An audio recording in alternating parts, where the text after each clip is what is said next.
Bonsoir à toutes et à tous et bienvenue en ce lundi 20 avril 2020 pour la méditation numéro 31 aujourd'hui du livre des psaumes des temps modernes de notre ami pasteur Jean-François Denis.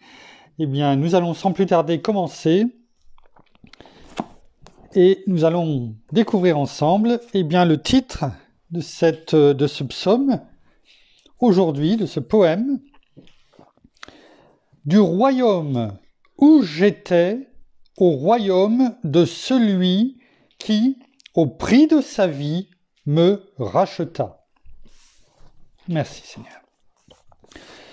Pendant bien longtemps, un vide profond je ressentais, et toutes ces questions existentielles je me posais. Cet amour véritable, je le recherchais, jusqu'à ce que je trouve celui qui, pour moi, se donnait, tel cet agneau que l'on sacrifiait. J'ai donc rencontré celui que mon cœur cherchait. Dès ce croisement dans notre regard, cet amour, je le recevais. Alors que nous étions si loin l'un de l'autre, je le sentais tellement près, et dans mon cœur retentissait cet écho qui disait « Depuis le commencement du monde, avant même que tu ne sois, je t'aimais. » C'est à ce moment que cette nouvelle naissance j'expérimentais et cette nouvelle identité j'obtenais.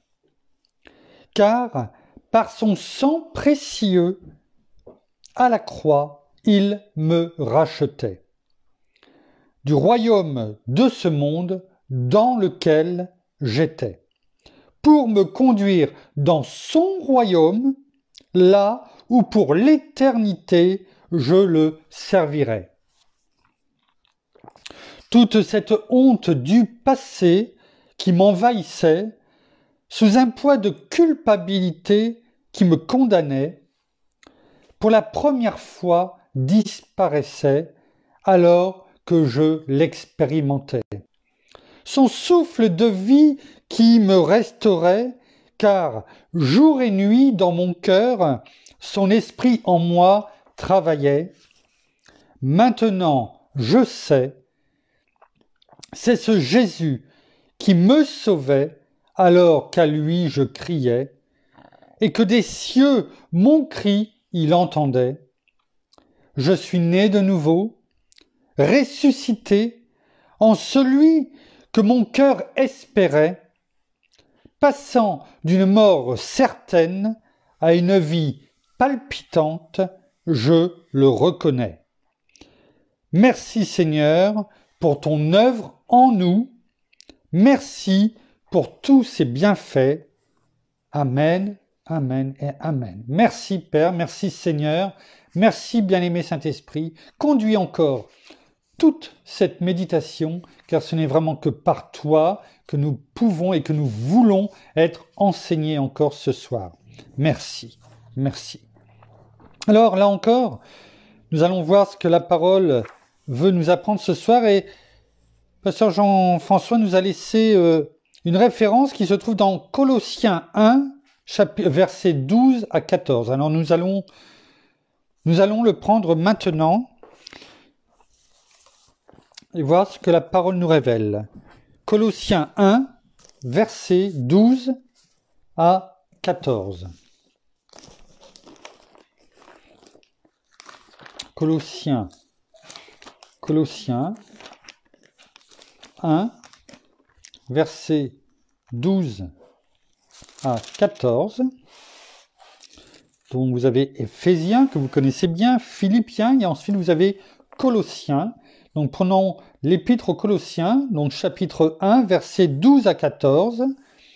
Il est écrit « Avec joie, rendez grâce au Père qui vous a rendu capable d'avoir part à l'héritage des saints dans la lumière. Il nous a délivrés du pouvoir des ténèbres et nous a transportés dans le royaume de son Fils bien-aimé. en qui nous avons la rédemption, le pardon des péchés.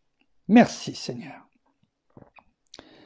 Alors, comme on a pu le lire dans le livre du psaume des temps modernes, et alors on pourrait là aussi encore partir dans tellement de domaines, alors on essaye aussi de ne pas avoir des méditations toujours dans les mêmes thèmes, mais tout en se laissant conduire toutefois quand même par notre bien-aimé Saint-Esprit, car sans lui, il n'y a rien qui pourra se révéler d'efficace pour nous, en tout cas dans nos vies. Et pendant que je relisais je lisais le poème avec vous en direct, il y a encore aussi ce verset, enfin ces phrases qui ont résonné en moi. Dans la 3e strophe, c'est à ce moment que cette nouvelle naissance j'expérimentais et cette nouvelle identité j'obtenais, car par son sang précieux à la croix, il me rachetait du royaume de ce monde dans lequel j'étais, pour me conduire dans son royaume, là où pour l'éternité je le servirai. C'est sur ce thème justement que nous allons parler ce soir, de ces deux royaumes, comme on vient de le relire, et comme nous le dit Colossiens 12 à 14, c'est exactement cela, et le thème qui va être ce fil rouge de cette méditation de ce soir, ces deux royaumes, et comment notre Seigneur, par la croix, par son sang, nous fait passer du royaume des ténèbres au royaume, à son royaume. Nous allons voir tout cela ce soir au travers surtout de la parole, parce que ces méditations sont faites pour ça. Ce n'est pas que pour que je fasse un monologue. Et s'il y a monologue, il faut que ce dernier soit le monologue de la parole qui nous fortifie à chaque jour, à chaque seconde de nos vies. C'est ce monologue-là qui doit avoir lieu et non pas le mien. Vous l'avez bien compris depuis ces 30 méditations passées et la 31e aujourd'hui. Donc, pour connaître ces deux royaumes, pour passer au royaume de la lumière, il est bon quand même de voir ce que dit la parole sur ce royaume des ténèbres. Parce que, combien de fois je l'ai dit, et il y a même bien longtemps maintenant, si nous ne connaissons pas notre ennemi, nous ne le voyons même pas venir. Nous ne pouvons pas se dire, si on fait la comparaison avec une armée, comment voulez-vous qu'un soldat qui ne connaît pas son ennemi le voit arriver? Ou quand il le voit arriver, il est bien trop tard. Il est bien trop tard. Alors, voyons ce que dit la parole sur notre ennemi, qui il est. Alors, bien sûr, on ne va pas rentrer dans le détail. Et après, comment nous pouvons, si ce n'est pas le cas, passer du royaume des ténèbres au royaume de la lumière. Donc, il y a bien deux royaumes. Il y a le royaume de Satan. Satan a du pouvoir. On va voir ce que dit la parole déjà on va prendre dans Job. Alors Job qui se situe juste avant le livre des psaumes. Donc Job, dès le premier chapitre, Job, chapitre 1, verset 12. Il est écrit « L'Éternel dit à Satan, en parlant pour Job, « Voici tout ce qui lui appartient est en ton pouvoir, c'est-à-dire entre ta main, dans ta main, seulement ne porte pas la main sur lui, c'est-à-dire sur Job. Alors Satan se retira de la présence de l'Éternel. » Alors, rappelons quand même que cela se passe dans l'Ancien Testament. Nous sommes aujourd'hui dans la Nouvelle Alliance, mais c'est au moins pour montrer le pouvoir qu'a Satan autorisé à affliger, les justes. Ça, c'est la première des choses qu'il faut comprendre, notamment dans l'Ancien Testament. Deuxièmement, la parole affirme que Satan a l'autorité sur le monde. Nous passons pour cela dans le Nouveau Testament et dans Luc chapitre 4 au verset 6. Luc chapitre 4 verset 6, il est écrit, on va prendre même le verset 5, lorsque le diable emmena Jésus, il l'a tenté dans le désert, et il est dit à un moment donné que le diable l'emmena plus haut, lui montra en un instant tous les royaumes du monde, et lui dit, je te donnerai tout ce pouvoir et la gloire de ces royaumes, car elle m'a été remise et je la donne à qui je veux. Voilà ce qu'a fait Satan et ce qu'a dit Satan à notre Seigneur, Jésus lui-même, quand il a essayé de le tenter.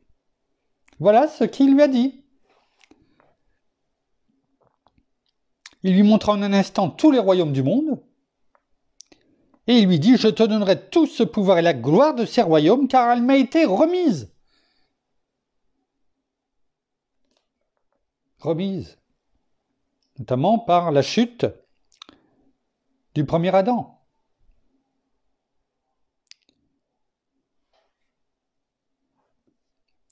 Troisièmement, les pécheurs sont sous la domination de Satan. Voyons ce qui est écrit dans Actes. Actes chapitre 26 au verset 18.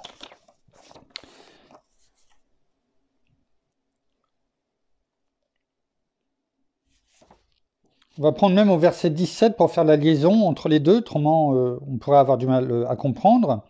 Et c'est le discours de Paul devant le roi Hérode, Agrippa, deuxième du nom, et il lui reprend ce que notre Seigneur a fait à Paul lorsqu'il l'a saisi sur le chemin de Damas. Et donc, il est écrit « Je t'ai pris du milieu de ce peuple et des païens vers qui je t'envoie pour leur ouvrir les yeux, afin qu'ils se tournent des ténèbres vers la lumière et du pouvoir de Satan vers Dieu, et qu'ils reçoivent le pardon des péchés et un héritage avec ceux qui sont sanctifiés par la foi en moi. » Voilà ce que notre Seigneur Jésus a dit à Paul qui le rappelle, qui le répète, je dirais, dans son témoignage à Hérode Agrippa, deuxième du nom. Mais voilà, c'est clair.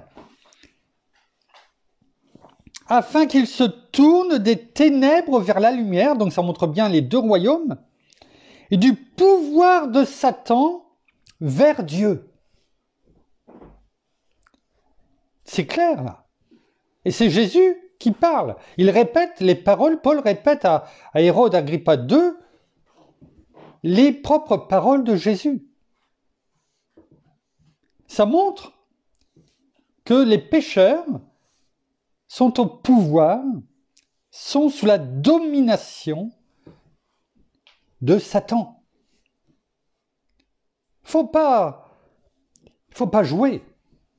Faut pas jouer avec Satan. Il a du pouvoir, c'est Jésus qui le dit. Surtout si on est païen. Donc il ne faut pas croire qu'il n'a pas de pouvoir. Mais il faut surtout savoir où on se situe. Dans le royaume des ténèbres, sous sa coupe, ou dans le royaume de Dieu. D'où le fil rouge de ce soir. Quatrièmement, Satan rend aveugle l'intelligence des incroyants. Alors on le voit dans 2 Corinthiens, allons voir ce que dit la parole, dans 2 Corinthiens, chapitre 4, versets 3 et 4. Il rend aveugle l'intelligence des incroyants. Donc, 2 Corinthiens 4, versets 3 et 4, il est écrit « Si notre évangile est encore voilé, il est voilé pour ceux qui périssent, pour les incrédules, dont le Dieu, avec un petit d de ce siècle, a aveuglé les pensées afin qu'ils ne voient pas resplendir le glorieux évangile du Christ qui est l'image de Dieu. J'y ai été lentement pour que l'on comprenne bien. Là, il est bien clair qu'il est dit que l'évangile est voilé pour ceux qui périssent, les incrédules dont le Dieu, c'est-à-dire Satan de ce siècle, a aveuglé les pensées. Voyez comment le Dieu de ce siècle, avec un petit d, Satan, travaille avec les incrédules. Il voile leurs pensées. Il les rend aveugles. Ils ne peuvent pas voir l'évangile. Vous comprenez mieux pourquoi il nous est demandé, nous, en tant qu'enfants de lumière, d'aller leur parler, d'aller témoigner. Parce qu'ils sont aveugles. Bien souvent, on ne comprend pas pourquoi ils ne lisent pas la parole, pourquoi il ne faut qu'écouter quelquefois les mensonges de certaines doctrines. Parce que Satan, la réponse elle est là, parce que Satan, le Dieu de ce monde, les a sous leur coupe, et il leur a voilé leurs pensées. Et c'était comme ça que nous vivions auparavant. Et même quelquefois, en tant que chrétiens, nous n'avons pas reçu. Nous sommes chrétiens, mais nous n'étions pas encore disciples.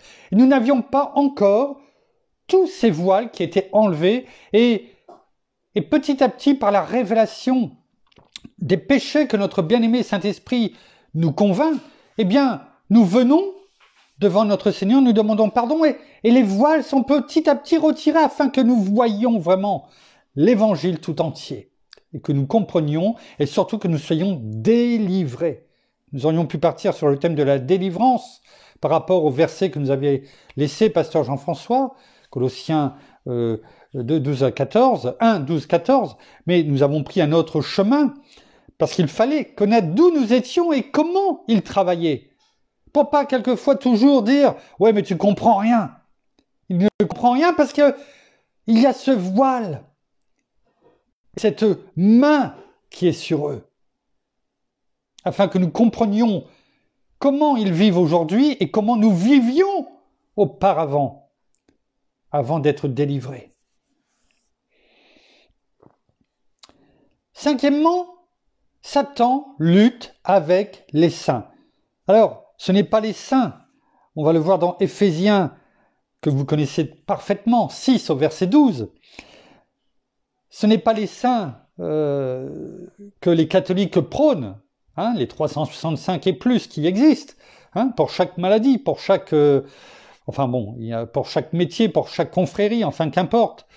Non, nous sommes saints, nous, la parole l'a dit, hein, on l'a déjà pu voir dans les méditations précédentes, nous sommes saints. Hein, on le voit, nous sommes saints parce que notre Seigneur est saint. Parce que on le voit notamment dans 1 Corinthiens 3, verset 17. Hein, quand la parole le dit, même 16 et 17, on peut le reprendre, c'est bon de se le rappeler. Ne savez-vous pas que vous êtes le temple de Dieu et que l'Esprit de Dieu habite en vous? Si quelqu'un détruit le temple de Dieu, le Dieu le détruira. Car le temple de Dieu est saint et c'est ce que vous êtes. Chacun d'entre nous, enfants de Dieu, nous sommes saints. Vous voyez la différence entre les saints des catholiques, par exemple, de la religion catholique, et les saints selon Dieu. Hein, ce n'est pas la même chose. Et donc, oui, Satan lutte avec les saints incrédules et il lutte dans le même temps avec les saints pour les faire tomber, pour les faire chuter, ceux qui ne sont pas encore fermes dans la foi, qui ne se fortifient pas dans la parole, ce qui n'est plus votre cas aujourd'hui, en plus, d'autant plus depuis que nous faisons les méditations au quotidien. Et je sais que Satan n'aime pas ça. Il essaye de nous attaquer, il essaye de m'attaquer, moi ou mes proches. Mais on tient ferme. Comme il est dit justement dans Éphésiens 6, que nous allons lire, au verset 12, quand il est dit « Car nous n'avons pas à lutter contre la chair et le sang, mais contre les principautés, contre les pouvoirs, contre les dominateurs des ténèbres d'ici-bas, contre les esprits du mal dans les lieux célestes. » Quand l'apôtre Paul le disait à l'église d'Éphèse, il le disait à des chrétiens, à l'église d'Éphèse. Il ne le disait pas à des incrédules. Donc, il faut aussi se rappeler contre qui, même si nous sommes saints, même si nous sommes enfants de Dieu, contre qui nous nous battons. Il est bon de se le rappeler. Ce n'est pas contre la chair et le sang. C'est contre ces esprits qui sont derrière ces personnes incrédules pour qui nous prions afin que tous ces esprits que nous venons de citer, que la parole nous donne, eh bien, pour qu'ils en soient libérés. C'est pourquoi nous prions aussi pour toutes ces personnes que nous connaissons et que nous aimerions que, comment dirais-je, que nous, auprès de notre Seigneur, auquel nous crions, afin que leur cœur de pierre soit extirpé et remplacé par un cœur de chair. Ce n'est pas contre eux que nous pouvons rager quelquefois, mais c'est contre cet esprit que nous combattons afin qu'il le laisse tranquille dans le nom de Jésus. D'où l'importance de se munir de toutes ces âmes qui se trouvent dans Éphésiens 6, versets 10 à 18. N'oubliez pas le verset 18, la prière. Vous le comprenez maintenant pourquoi, on a pu le méditer. Donc, oui, Satan lutte avec nous, avec les saints. Satan est également à l'origine de faux miracles. Attention aux miracles, ce que vous voyez sur les différents médias, mais que vous pouvez voir peut-être autrement. Attention, parce qu'il sera également à l'origine, et il est à l'origine de faux miracles. La parole en parle dans 2 Thessaloniciens,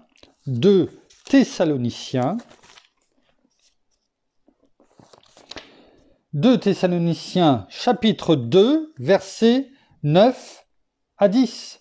Il est écrit « L'avènement de l'impie se produira par la puissance de Satan, avec toutes sortes de miracles, de signes et de prodiges mensongers, et avec toutes les séductions de l'injustice pour ceux qui périssent, parce qu'ils n'ont pas reçu l'amour de la vérité pour être sauvés. » Oui, les incroyants l'adoreront, parce qu'ils croiront que c'est peut-être Dieu, leur Dieu en tout cas, parce qu'il fera des miracles, des prodiges mensongers, la parole dit. Mais pour les incroyants, ce sera leur Dieu qu'ils vont adorer. Voyons maintenant ce qui est dit dans Hébreux. Hébreux, chapitre 2, versets 14 à 18. Et là, on voit l'incarnation de Christ. Et c'est ce qui va nous permettre de faire le pont avec ce deuxième royaume. Non pas nous, mais Christ. Lisons ce qui est écrit. Ainsi donc, puisque les enfants participent au sang et à la chair, lui aussi, d'une manière semblable, y a participé afin d'écraser par sa mort celui qui détenait le pouvoir de la mort, c'est-à-dire le diable, et de délivrer tous ceux qui, par crainte de la mort, étaient toute leur vie retenus dans l'esclavage. Car ce n'est pas à des anges, assurément, qu'il vient en aide, mais c'est à la descendance d'Abraham, rappelez-vous, on l'a étudié, qu'il vient en aide.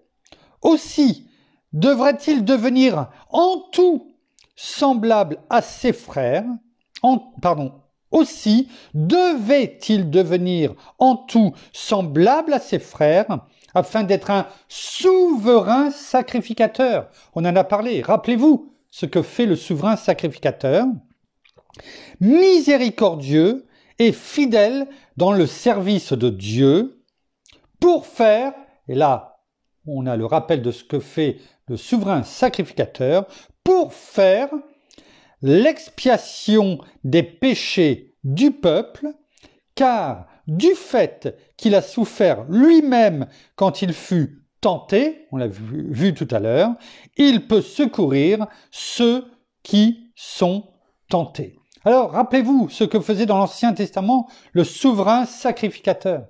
Il venait faire l'expiation dans le lieu très saint, une fois par an, pour lui et pour le peuple d'Israël. Il venait faire expiation de tous les péchés par des sacrifices, par le sang d'animaux. Et là, la parole nous rappelle que notre souverain sacrificateur, c'est Christ Jésus qui a fait expiation de tous nos péchés à la croix. Et c'est pour cela qu'il est venu volontairement, qu'il s'est livré pour nous, afin de pouvoir nous secourir comme lui, il a été tenté, afin de pouvoir nous secourir aussi et nous extirper de l'esclavage dans lequel nous étions. Alors, effectivement, ce n'est que par la croix. La croix, rappelez-vous, notre Seigneur a dit, celui qui veut me suivre, eh bien, qu'il prenne sa croix et qu'il me suive. Mais chaque jour, nous devons nous rappeler la croix où son sang a coulé pour nous, où il s'est fait malédiction, on l'a vu il n'y a pas longtemps, où il s'est fait péché pour nous, où il a tout accompli pour nous, où la guérison nous a été donnée. Selon ce que dit Ésaïe 53,5, par ses meurtrissures, nous sommes guéris. Par tes meurtrissures, Seigneur Jésus, nous sommes guéris. La guérison qui nous a été donnée, qui est indissociable du salut. Oui, la croix, le sang de l'expiation, le souverain sacrificateur qui est notre Seigneur, et qui fait expiation de nos péchés, de toutes choses en nous, et dont son sang nous justifie, oui, aux yeux de Dieu, au quotidien. Alors, voyons ce que dit à ce sujet la parole. Dans Matthieu chapitre 26 au verset 28. Ôtez-lui donc, pardon, j'étais au chapitre 25, je le disais bien, c'était pas celui-ci. Voilà, au verset 28. C'est quand il y a le repas, le dernier repas, il est dit, il prit ensuite une coupe et après avoir rendu grâce, il leur donna en disant, buvez-en tous, car ceci est mon sang, le sang de l'agneau, de l'alliance, qui est répandu pour beaucoup pour le pardon des péchés. Vous avez vu le sang de l'alliance, cette nouvelle alliance qu'il mettait en place, afin de pouvoir passer du sacrifice des animaux à cette nouvelle alliance. Dans Romains 5, chapitre 5, Romains chapitre 5, verset 9. Il est écrit, « À bien plus forte raison maintenant que nous sommes justifiés par son sang, serons-nous sauvés par lui de la colère. On est sauvés par son sang. Colossiens chapitre 1, Colossiens chapitre 1, versets 17 à 20. Il est écrit, en fait c'est la suite pratiquement de ce que on avait pris comme première référence. Il est avant toute chose, et tout subsiste en lui. Il est la tête du corps, de l'Église. Il est le commencement, le premier-né d'entre les morts, afin d'être en tout le premier. Car il a plu à Dieu de faire habiter en lui toute plénitude et de tout réconcilier avec lui-même, aussi bien ce qui est sur la terre que ce qui est dans les cieux, en faisant la paix par lui, par le sang de sa croix. Le sang, la croix, qui nous a réconciliés avec notre Père, avec Dieu. Et c'est ainsi que nous pouvons accéder par Christ Jésus, par ce qu'il a fait à la croix, au royaume de Dieu. Passer des ténèbres à la lumière. Par Christ Jésus notre Seigneur, par son sacrifice à la croix, par son sang versé sur nous. C'est pourquoi il est bon. Il est bon de prier, comme je vous l'ai déjà dit. La croix, la révélation de la croix chaque jour dans votre vie. Mais de vous rappeler aussi la résurrection, la révélation de la résurrection dans votre vie. La révélation de la résurrection. Tu es vivant, Seigneur. Mais aussi la révélation de l'autorité que Christ nous a déléguée en son nom, en tant qu'ambassadeur de Christ sur terre. Il est bon de vous le rappeler chaque jour. Parce que vous le rappeler, c'est déjà l'écrire et le graver sur la table de votre cœur, mais aussi le rappeler à l'ennemi. Et ça, il n'aime pas. Il n'aime pas. Parce qu'il sait que Jésus, par la croix, rachète, extirpe du royaume des ténèbres toujours plus de personnes et les rend justes par son sang. Ça lui rappelle sa défaite à la croix. Il le sait. Il le sait. Et c'est bon de se le rappeler, parce que quand il vient vous embêter, dans vos pensées ou autres, rappelez-lui qui vous êtes et ce qu'a fait notre Seigneur Jésus à la croix par son sang, qui vous recouvre et qui vous protège comme une cuirasse intégrale, intérieurement et extérieurement, à partir du moment où vous marchez aussi dans l'intégrité. Hébreux chapitre 9, Hébreux chapitre 9, versets 13 et 14. Hébreux chapitre 9,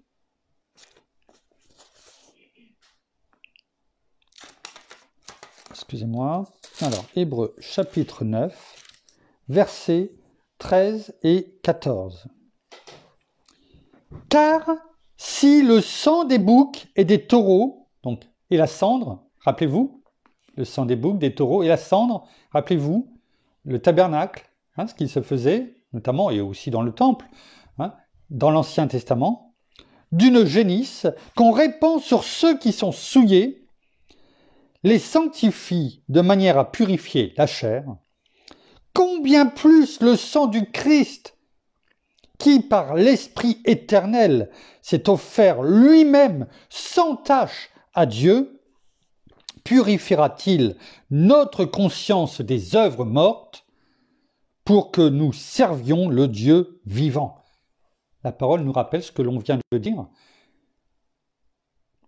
Satan ne peut rien faire contre ça. À partir du moment où nous marchons dans l'intégrité, dans la parole. Il ne peut rien faire. Il ne peut rien faire. Nous sommes enfants de Dieu. Et il n'y a plus de condamnation. Romains 8.1. Il n'y a donc plus maintenant de condamnation pour ceux qui sont en Christ Jésus, qui marchent non selon la chair, mais selon l'Esprit.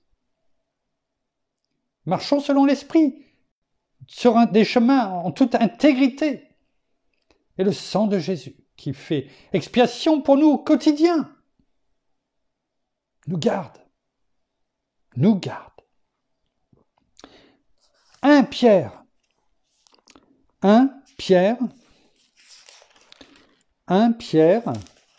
chapitre 1, versets 18 et 20. Première épître de Pierre, chapitre 1, versets 18 à 20. Il est écrit, « Vous savez en effet que ce n'est point par des choses périssables, argent ou or, que vous avez été rachetés de la vaine manière de vivre, celle qui était la nôtre auparavant, héritée de vos pères. Mais, comment ? Par le sang précieux de Christ, comme d'un agneau sans défaut et sans tache. » Merci Seigneur pour ton sang précieux qui nous protège, qui nous lave, qui nous purifie, qui nous justifie. Nous sommes mis à part pour te servir par ton sang précieux, Seigneur Jésus.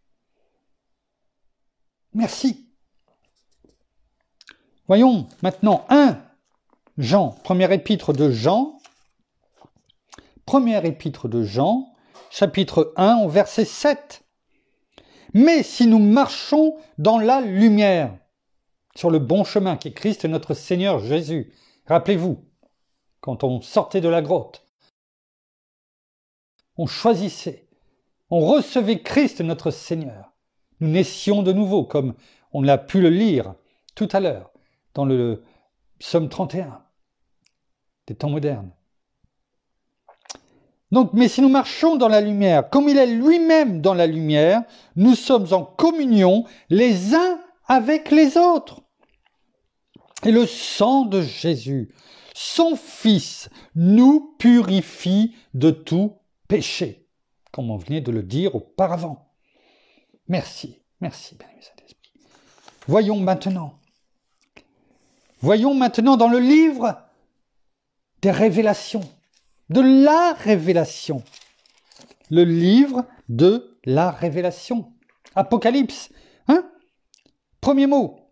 Le premier mot qui traduit Apocalypse est écrit « Révélation de Jésus-Christ que Dieu lui a donné pour montrer à ses serviteurs ce qui doit arriver bientôt et qu'il a fait connaître par l'envoi de son ange à son serviteur Jean, l'apôtre.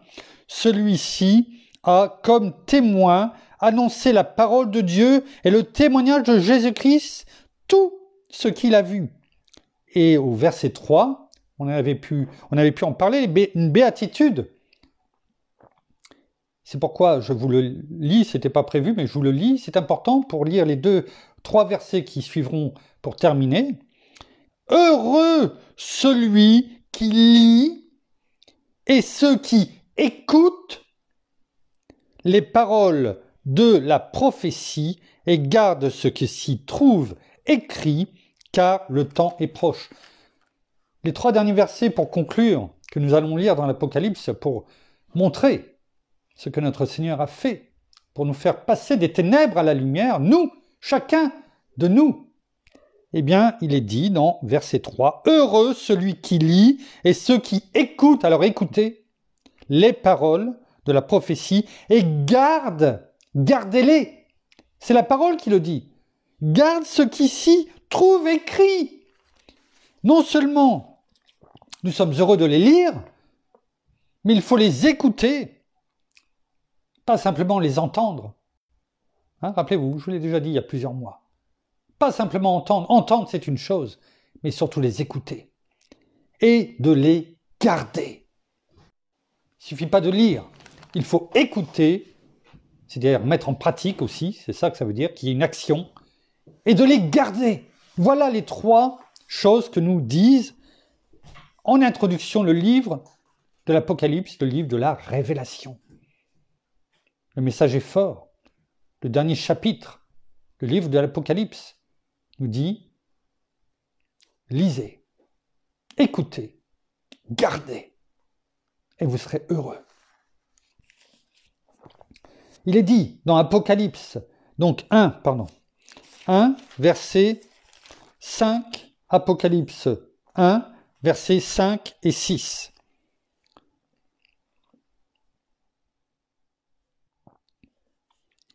C'est quand Jean va délivrer son message qui lui est donné aux 7 églises. Il est dit au verset 5 et 6, « Et de la part de Jésus-Christ, le témoin fidèle, le premier-né d'entre les morts et le souverain des rois de la terre, à celui qui nous aime, qui nous a délivrés de nos péchés par son sang, et qui a fait de nous un royaume, des sacrificateurs, pour Dieu, son Père. À lui la gloire et le pouvoir au siècle des siècles. Amen. » On le voit là maintenant. Vous voyez, en conclusion, nous sommes dans le royaume de Dieu. Il nous a adoptés par Christ Jésus, par son sang. Amen. Chapitre 5,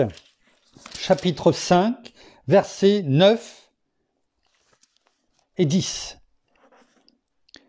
« Et il chantait un cantique nouveau en disant « Tu es digne de recevoir le livre et d'en ouvrir les sceaux, car tu as été immolé et tu as racheté pour Dieu, par ton sang, des hommes de toute tribu, de toute langue, de tout peuple et de toute nation. Tu as fait d'eux un royaume et des sacrificateurs pour notre Dieu, et ils régneront sur la terre. » Alléluia, Seigneur. Et ils régneront sur la terre. Nous sommes un royaume. Le royaume de Dieu sur terre, un royaume de sacrificateurs, et ils régneront, en parlant de nous au pluriel, sur la terre.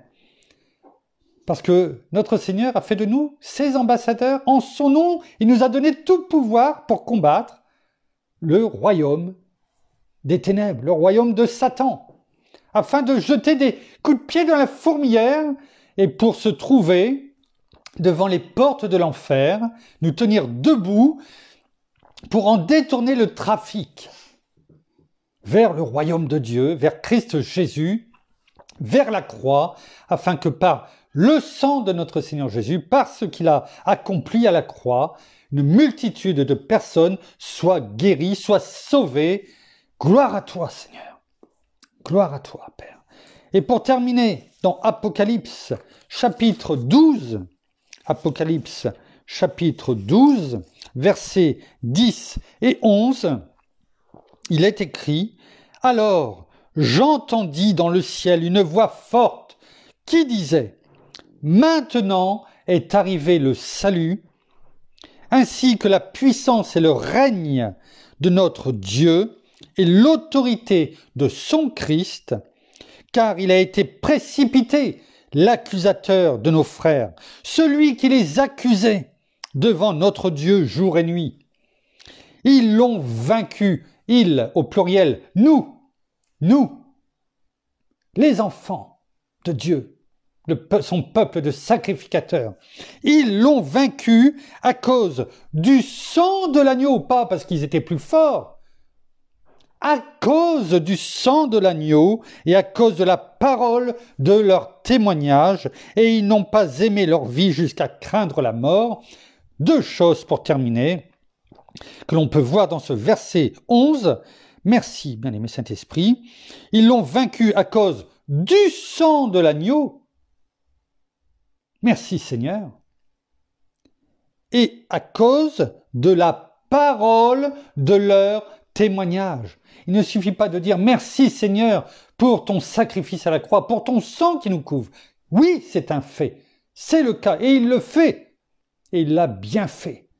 Oui, encore faut-il être pour vaincre l'ennemi. Ils l'ont vaincu à cause du sang de Jésus, mais également à cause de la parole de leur témoignage. Si nous sommes là et que nous ne témoignons pas, si nous déclarons pas la parole de ce que nous avons reçu, de qui nous l'avons reçu et de qui nous servons, l'ennemi n'a pas peur de nous. Il faut ces deux choses-là. Vous comprenez?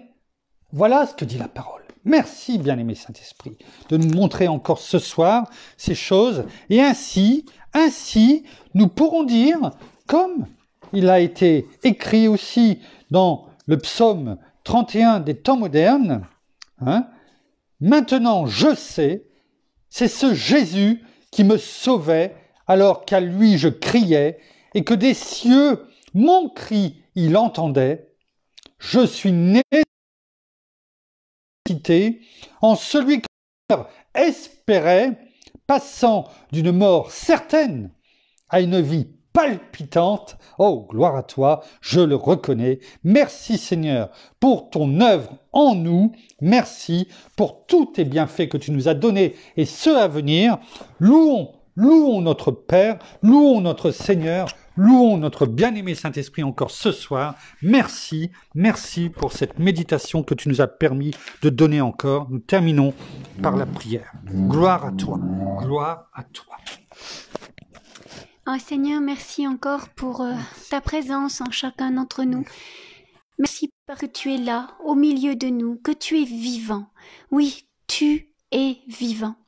Merci parce que tu t'es sacrifié, tu as été sacrifié à la croix pour nous, ton sang a été versé pour nous, pour le pardon de nos péchés, afin que nous ayons la vie éternelle.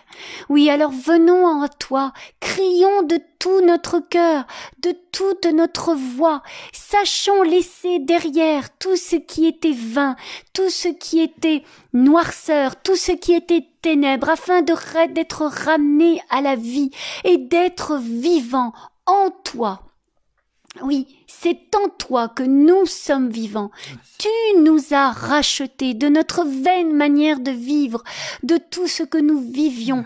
Tu nous as rachetés. Nous étions morts et nous sommes ressuscités avec toi, Seigneur, et en toi.